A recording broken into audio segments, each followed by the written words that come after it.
Welcome back. Now we move on to Thursday's previews, and we're starting this time with the JLT Novices. There's quite a lot of back form to go on in this race in particular, to be honest. And the current favourite is Defi de Soy at 7-2.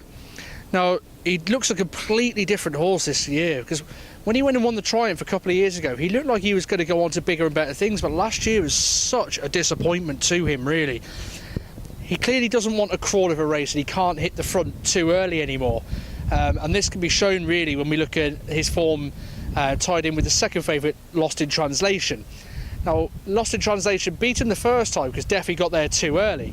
And last time out even, you could probably argue that Defi got there too soon again, but this time Barry Geraghty was a bit more awake to it and managed to get him home.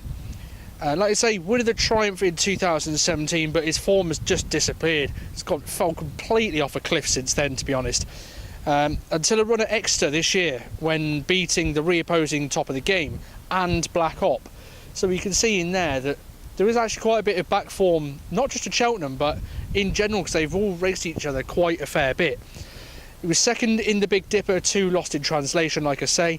And hit the front too early, but then got the job done in the Scilly Isles. It's going to be quite competitive between these two in the market, and for that reason alone, I don't quite see why there's such a big difference in price. Defi de Soy 7-2, and the second favourite, which we're now going to touch on, Lost in Translation, is all the way out at 5-1.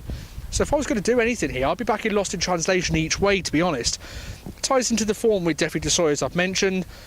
Raced only in small fields, that could be a bit of a concern for Lost in Translation since Aintree last year. It's prone to a mistake or two, and not just a small one.